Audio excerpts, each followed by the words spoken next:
स्वागत है, news India देख रहे हैं आप और मैं हूं आपके साथ नितिशा बंसल। रुक करेंगे फर्रुखाबाद का, जहां पर सीएम योगी आदित्यनाथ जनता को संबोधित कर रहे हैं।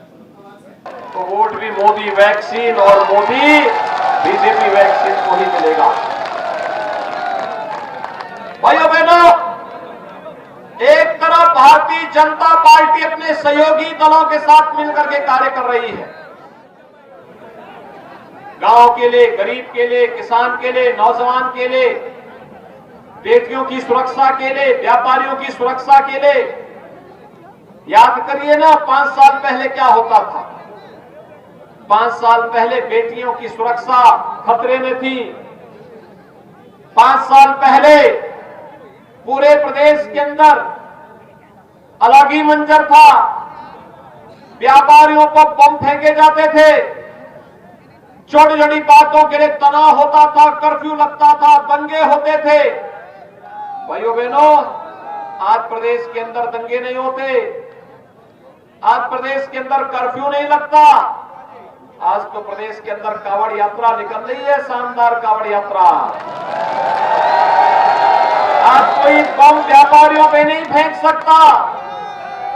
आज तो भाइयों बहनों, कावड़ यात्रा में चलने वाले सभी शिव भक्त और हर बम बम का नारा लगा करके चलते हैं।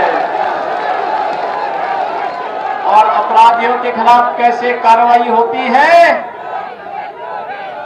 इनकी सैकड़ों करोड़ रुपए की जब्त हो रही संपत्ति और इन माफियाओं के ऊपर और इनके शरणदाताओं के ऊपर चल रहा सरकार का बुलडोजर नया हमला है।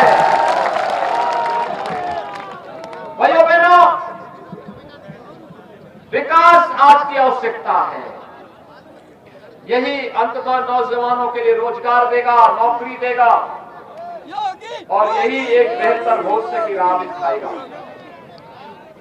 हर जिले में एक मेडिकल कॉलेज हो, पहले कोई सोचता भी नहीं था। आज तो फर्रुखाबाद के अंदर भी मेडिकल कॉलेज बन रहा है।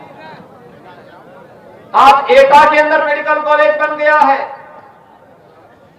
कासगंज के अंदर, हाथरस के अंदर, इटावा के अंदर, कानपुर के अंदर, हर एक जगह मेडिकल कॉलेज बनाए जा रहे हैं।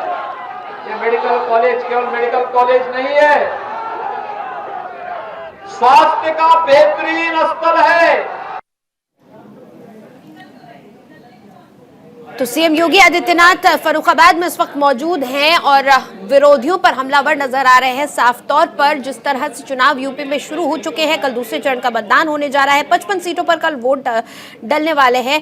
ऐसे में तमाम नेता ये कोशिश कर रहे हैं कि जहां भी अब चुनावी रैलियां संबोधित करें, वहां से पूरे प्रदेश में ही ये मैसेज जाए कि अगली सरकार में और भी ज्यादा बेहतर काम होने वाला है, किस तरह से पिछली सरकार में काम हुए थे। एक तरफ हाईवे, रेलवे, गंगा जैसी नदियों की अविरलता और निर्मलता के लिए हो रहा कार्य। 5 साल पहले क्या आपको बिजली मिलती थी? आज तो मिलती होगी ना। 5 साल पहले फ्री में राशन मिलता था, ये सब राशन खा जाते थे लोग, बिजली का पैसा खा जाते थे, मेडिकल कॉलेज का पैसा खा जाते थे। और जब उनकी संवेदना गरीबों के प्रति नहीं थी, किसानों के प्रति नहीं थी, नौजवानों के प्रति नहीं थी, तो हम भी जब सरकार में आए तो हम लोगों ने पहले काम तो किसानों का कर्ज माफी का किया। फिर कार्य हम लोगों ने, ये फर्रुखाबाद का क्षेत्र है, एटा है, अलीगढ़ है, कासगंज है, ये पूरा आगरा और अलीगढ़, कानपुर कमिश्नरी के इस पूरे क्षेत्र में हम लोग देखते थे आलू किसान परेशान होता था। उसके लिए कुछ फूड प्रोसेसिंग के सेंटर बनने चाहिए, आलू के प्रोसेसिंग के सेंटर बनने चाहिए। हम लोगों ने इस कार्रवाई को आगे बढ़ाया। आज भाइयों बहनों, कई सेंटर स्थापित हो गए, लेकिन जो लोग किसानों की का शोषण करते थे, नौजवानों के रोजगार को छीनते थे, बेटियों की सुरक्षा के लिए खतरा बने हुए थे, आज भाइयों बहनों, उन्हीं के ऊपर हमारी सरकार पूरी उन सभी को बेपर्दा करते हुए पूरी निर्ममता के साथ उनसे निपटने का कार्य कर रही है। और इसीलिए सरकार का यह मानना है कि विकास भी चलना चाहिए, एक हाथ से विकास और दूसरे हाथ में बुलडोजर का लेबर दबा करके इन माफिया और अपराधियों को प्रदेश से भय मुक्त वातावरण देने के लिए ये कार्रवाई करनी ही चाहिए। भाइयों बहनों, पिछली सरकारें कार्य नहीं कर पाती थी, करती भी कैसे, करते भी कैसे? किसी गरीब को मकान नहीं दे पाते थे। हमारी सरकार तो भाइयों बहनों 43,50,000 से अधिक गरीबों को एक एक मकान उपलब्ध करा चुकी है। 2,61,00,000 गरीबों को एक एक शौचालय उपलब्ध करा चुकी है। हर गांव और मजरा या तो विद्युतीकृत हो चुका है या उस पर कार्य चल रहा है। और अभी हमारी सरकार हर घर नल की योजना में प्रत्येक व्यक्ति को शुद्ध पेयजल उसके घर में प्राप्त हो, इसके लिए कार्य कर रही है। और फर्रुखाबाद के लिए तो यहां पर गन्ना किसान भी है। पिछले दिनों यहां कुछ नारा लग रहा था, लेकिन भाइयों बहनों मैंने कहा है आने दीजिए डबल इंजन की सरकार को। गंगा एक्सप्रेसवे को फर्रुखाबाद से जोड़ने के लिए लिंक एक्सप्रेसवे का निर्माण किया।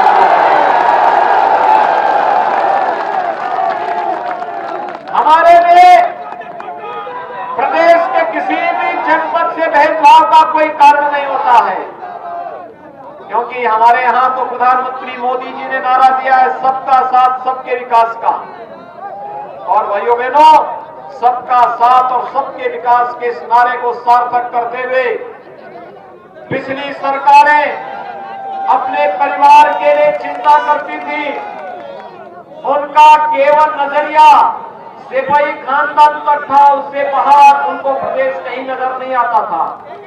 आज तो भाइयों बहनों प्रदेश की 25 करोड़ जनता की सुरक्षा के लिए भी और समृद्धि के लिए भी सरकार कार्य कर रही है। डबल इंजन की सरकार कार्य कर रही है। और इसलिए भाइयों बहनों मैं आप सबके बीच में अपील करने के लिए आया हूं। भारतीय जनता पार्टी ने अमृतपुर से अपने लोकप्रिय विधायक श्री सुशील कुमार साक्य को अपना प्रत्याशी बनाया है और ये कमल चुनाव चिन्ह पर चुनाव लड़ रहे हैं। सुशील कुमार साक्य कमल चुनाव चिन्ह पर और कायमगंज सुरक्षित विधानसभा सीट से डॉक्टर सुरभि अपना दल की प्रत्याशी के रूप में वहां पर प्रत्याशी बनाई गई है। भाइयों बहनों, कायमगंज से हमारे लोकप्रिय विधायक श्री अमर सिंह खटीक जी हैं और मैं धन्यवाद दूंगा श्री अमर सिंह खटीक जी आज इस मंच पर आए हैं। और अमर सिंह जी को ही मैं जिम्मेदारी दे रहा हूं कि कायमगंज से डॉक्टर सुरभि को चुनाव जिता करके इनको भेजना है, ये जिम्मेदारी इनकी है। और मेरी आप सबसे भी अपील होगी कि कायमगंज से जुड़े हुए सभी लोग भारतीय जनता पार्टी के सहयोगी दल अपना दल एसके प्रत्याशी डॉक्टर सुरभि को भारी बहुमत से विजयी बनाने में अपना योगदान दें। ये अपील करते हुए एक बार फिर से भाइयों बहनों मैं आप सबसे अपील करूंगा, भारतीय जनता पार्टी के प्रत्याशियों को भारी बहुमत से विजयी बनाएंगे। याद रखना भाइयों बहनों, चुनाव के दिन पहले मतदान फिर जलपान, पहले मतदान पहले मतदान पहले मतदान पहले मतदान। पहला काम सुबह ठीक 6:45 बजे मतदान बूथ पर पहुंच करके लाइन लगा करके पहले मतदान करिए और फिर घर वापस आकर के फिर जलपान करिए। मेरी बात से सहमत हैं? चुनाव जिता करके भेजेंगे, दोनों हाथ ला करके मेरे साथ बोलेंगे भारत माता की। की, भारत माता की। अब मैं संदीप साहब से निवेदन।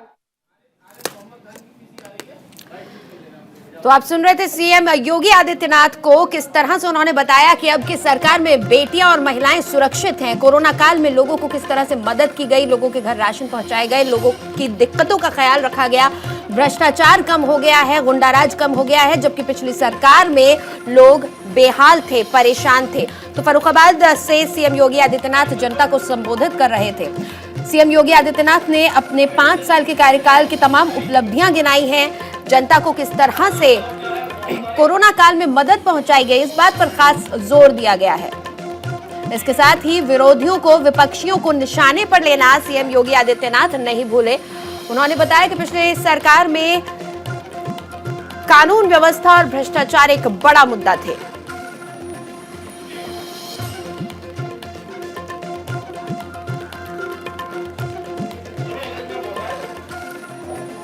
तो सीएम योगी आदित्यनाथ आज फर्रुखाबाद में जनसभा को संबोधित कर रहे हैं, जहां उन्होंने लोगों को अपनी बीजेपी सरकार की उपलब्धियां गिनाई हैं।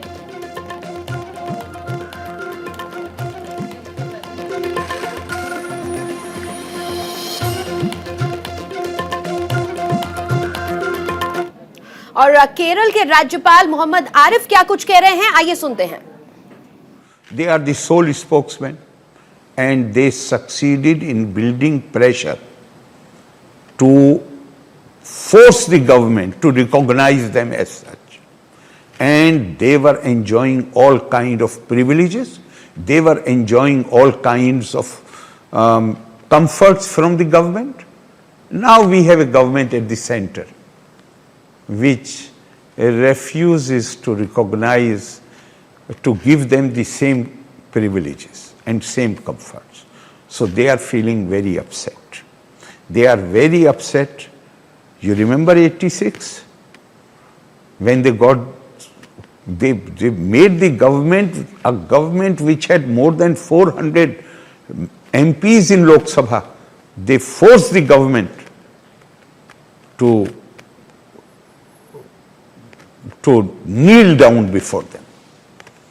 And through a legislation enactment, the government reversed the judgment of the Supreme Court. Now we have a government. If Supreme Court gives a verdict against triple divorce, then the government comes with a law and makes it, ensures that the judgment of the Supreme Court is followed, enforced in letter and spirit.